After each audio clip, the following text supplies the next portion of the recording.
මම මුලින් ඉඳන් ෂේප් එක වැඩ කරන් ගියපු එකේ නේද මට ලකුණු තිබ්බා. අන්තිම කාලෙත් තිබ්බා මුල තිබ්බා. ඉස්කෝලේ තිබ්බේ නැහැ. ඉස්කෝලේ තිබ්බේ නැහැ කියන්නේ ඉස්කෝලේ ඒත් පන්තියේ පළවෙනි මම කියලා තියෙනවා ඔයගොල්ලන්ට. අර ඉස්කෝලේ අපේ මෝඩ පන්තිය කියලා මං හිටියේ. ඒකේ මොකුත් කරන්න ඕනේ නැහැ පළවෙනියා වෙන්න පුළුවන් නිකන් ෂේප් එකේ. එහා පන්තිය හිටියා නම් 12 පළවෙනි මාර්. අපේ පන්තියේ දෙවෙනියා එහා පන්තියේ හිටියා නම් 20 ගාණක්. ඒවට අවුලක් උන්නේ නැහැ. කියන්නේ අපිට ගෙවල් වලින් බයින්නේ අපි පාඩුවේ වැඩ ටික කරගෙන ගියා. අන්තිමේට මම ලංකාවේ 4 ඕ 6 ලංකාවේ. ඒ කියන්නේ අන්තිම වෙද්දී ඔය වැඩ කරගෙන එනේ උන් ටිකක් ඉන්නෝනේ. සමහරක් වෙලාවට මුල් කාලේ ළමයි ටිකක් ඉන්නවා. ඉතින් මුල ඉඳන් මාර හොඳට වැඩ කරන් යන්නේ උන්. ඒ ලෙවල් එකේ වැඩ කරලා නැහැ. නමුත් ඒ වුණාට අන්තිමේට එන්න ඇක්සලරේෂන් එකෙන් ඒ ටික මාරු වෙලා ගොඩක් වෙලාවට අන්තිමේට වෙනම සෙට් එකක් උඩට එනවා. එහෙම තමයි ඔය ගොඩක් වෙලාවට උනේ. නමුත් අර සාමාන්‍යයෙන් টොප් ලිස්ට් වල ඉඳලා නැති කාලයක් කියලා එකක් නැහැ. ඉස්කෝලේත් මොකක් හරි වාසනාවකට වැඩි වැඩ කරන්නේ නැති උන් ඉන්න පන්තියකට වැටුනේ. ඒකේ ඉන්නේ උන් එන ගෝන් කියන වැඩ කරන්නේ නැහැ. උන් වැඩ කරාම උන්ට පුළුවන්. සාමාන්‍යයෙන් වැඩ කරනවා අඩුයි.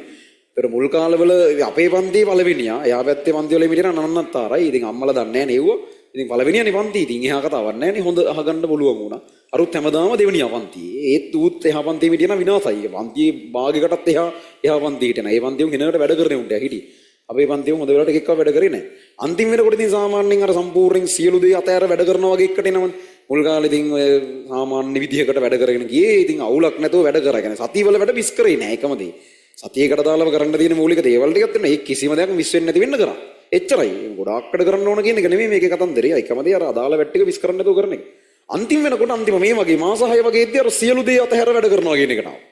ඒක නෑ විශ්ව කියලා හිටපු ආරම්භන ඔය මේ රවුම් ගහමින් හිටපු ඔය කොල්ලන්ට රෙම්මෙන් උන් ටිකටත් කිව්වා ඒ එහෙම සෙට් එකක් ආවේනික වශයෙන් හම්බෙනවනේ උන්ට වෙනම කතා කරලා මචං මම මේ ඊළඟ කාල සීමාව වෙනකන් උඹලත් එක්ක සම්බන්ධයෙන් පොඩ්ඩක් ඈත් වෙලා මම වැඩේට පොඩ්ඩක් ෆෝකස් කරේ එහෙම තියෙනවා ඒ කියන්නේ එහෙම සමහර ඒ කියන්නේ දැන් මේමයි මං කියන්නේ හරි කමියුනිටි එකක් නම් ඕගොල්ලන්ට ඉන්නේ හරි යාළුවෝ සෙට් එකක් නම් ඔයාලට ඒක ඕපන් කියන්න පුළුවන් වෙනවා පිස්සු කෙලින් විතර කාලේ අපි පිස්සු කෙලිනවා හැබැයි මොකක් කරින්ද අපිට හිතෙනව නම් නෑ මම දැන් ඇති පිස්සු කෙලගල හිටියා මම මෙතනින් ඉස්සරහා මගේ ලයිෆ් එක ගැන ටිකක් මීට වඩා බරපතල හිතන්න ඕන කියලා ඒක කිව්වහම ඒක තේරෙන පිරිසක් වෙන්න ඕන අපේ වටේ ඉන්න යාළුවෝ ටික. උන්ට ඒක කිව්වම ඒක නිකන් මාර අවුල් දෙයක් නම් උඹ දැන් අමුතු ඒව නේද?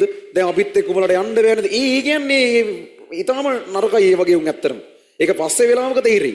ඒ කියන්නේ එහෙම අන්ත නසරානියුන් එක්ක එහෙම ආශ්‍රය කරන්න තියෙනවා ඇති. එහෙම උන් ඇත්තටම අවුලක් නෑ ඇත්තටම. ඒ කියන්නේ උන් ඇවිල්ලා මුළු සමාජෙම නිකන් අර වැඩම්ම නැති උන් වගේ කොන් කරලා තියෙනවා.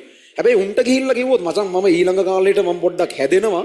මං මෙන්න මෙහෙම විදිහට මම මාසයි මේ මැච් එක ගහන්න යන්නේ අපේ අම්මලා තාත්තලාට ඉතින් ඕක තව ඇදගෙන යන්නත් බෑ එහෙනම් මම මේක කොහොම හරි කරන්න ඕන කියලා ගිහිල්ලා උන්ට කිව්වොත් අනිත් ඕනෙකට වඩා උන් අපිට සපෝට් කරන වැඩේට උන් ආයේ කතා කරන්නේ අර එළියට යන නම්මනම් දේවල් රස්තියාදු යන සීන් වලට කතා කරන්නේ නැතුව උන් හිතලා උන් කතා කරලා මචං අරුව වැඩ කරනවා කිව්ව උට පොඩ්ඩක් වැඩේට දෙන්න ඕන අපි දැනෙන්නේ නැති වෙන්න කරන එකක් කරගන්න ඕන එහෙම මං කියන්නේ ක්වොලිටි යාළුවෝ නම් එතන ඉන්න ඕන ඒ කියන්නේ උන් පට්ට නසරාණි වෙන්න පුළුවන් උන් මෙලෝ වැඩක් කරගන්න නැති වෙන්න පුළුවන් උන් ඒ ලෙවල් සමහරකට ෆේල් වෙනවා වෙන්න පුළුවන් ඒක උන්ගේ තීරණයක් හැබැයි අපි අනිත් පැත්තට තීරණයක් ගත්තොත් මචං මම දැන් නතර වෙනවා මේකෙන් මේ මාසයි මම ෆුල් මේකට දෙනවා මට උඹලත් එක්ක ඊළඟ අනම්මනම් ওই රත්ත්‍යාද වෙන ඒවට ඉන්න බැරි වෙයි ගණන් ගන්න එපා කියලා එහෙම කිව්වම කියන්නේ එහෙම උන් ඉඳලා තියෙනවා මට ඕනද අම්මට නම් ඉඳලා තියෙනවා ඒ වගේ තමයි එහෙම කිව්ව ගමන් ඒ කියන්නේ උන් ඒක පට්ට සතුටින් බාර ගන්න උන් නිකන් අර යකෝ අපේ එකෙක් මේ ගේම ගහගන්න යන්නේ ඒ මරුනේ උන් එහෙම බාර ගන්න ඒ කියන්නේ උන් ඉන්නේ අපිට මේක කරගන්න බැරි වුණාට උඹ මේක කරගන්න ඕන මං කියන්නේ ඕගොල්ලන්ට ඉන්න සර්කල් එකේ ඒ වගේ උන් ටිකක් ඉන්නේ උන් සමහරකට මෙලෝ වැඩක් කරන්න නැති උන් ඉන්න පුළුවන් හැබැයි ඔයා වැඩක් කරන්න යනකොට උන්ගේ තියෙන්න ඕනේ ඒකට ප්‍රමුඛතාවය දීලා එතන දෙන්නේ. එහෙම උන් ඉඳලා තියෙනවා. අර එහෙම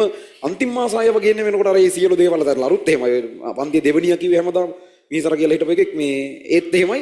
අපෝ ඒ ඌට වෙනම පේරන්ට්ස් මීටින් තියෙනවා. ඌට තනියෙන්. හරිද? එක දවසක් අපි ලැබ් එක ගාමින් යද්දි ඌගේ අම්මයි තාත්තයි අපේ ක්ලාස් ටීචර්යි මීටින් එකක්. අන් ගිහිල්ලා මීසරට කිව්වා මේ මචං උඹලගේ අම්මයි තාත්තයි ඌ දන්නේවත් නැහැ සීන් එක. ඊට පස්සේ හැමෝම ගිහලා දොරින් බලලා ඌගේ අම්මයි තාත්තයි තමයි ෂුවර්.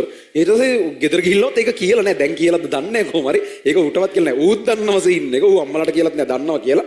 අම්මලා ඉස්කෝලේ ඇවිල්ලා අර ක්ලාස් ටීචර්ලා බැනුම් අහගෙන ඒ කියන්නේ එහෙම කොහොම අර ඒ සියලු රස තියෙන මිනිස්සු තමයි ඔය හැම එකම.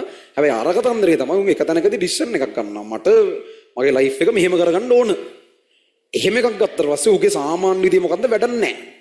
100% මට මේක නම් ඕනේ මේ මාසයි මම මේක නම් කරන උන් ආයි ෆුල් කමිටඩ් එහෙම කරනවා. උන්ගේ තියෙන ක්වොලිටි එක එකයි. එහෙම ඕන නම් උන්ට එහෙම කරත හැකි. කරත හැකි නෙමෙයි උන් කරනවා කොහොම හරි.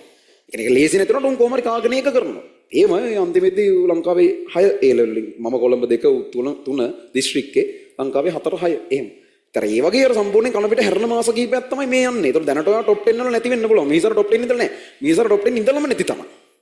කොහොම කලාතුරකින් ඔය টොප් 10 ලිස්ට් වලට එන එකේ. මම ඉඳලා තියෙන කෙනෙක් නැත්තම සාපේක මම මුලින් ඉඳන් කොහොම හරි ඉඳලා තියෙනවා. අරුව එහෙම හිටපෙක නෙමෙයි අතන මට ඒක හොඳ උදාහරණයක් ඕක. ඌ টොප් 10 ඉඳලා නේ ඌ ලංකාවේ 6 අන්තිමේට. ඒ টොප් 10 වල ඉඳලමනේ දෙකෙක් මුල් කාලවල. අන්තිම මාස 3-4 තමයි උණම් බූස්ට් වෙලා ආවේ හොඳටම. හැබැයි ඒක පටන් ගන්න මේ කාලේ ඉඳන් වැඩ කරන්න යන එකෙන්. ඒතර මේ තියෙන්නේ ඇත්තටම කන පිට හැරෙන කාල. හොඳට හිටපෙවුන් නැති වෙනව නෙමෙයි.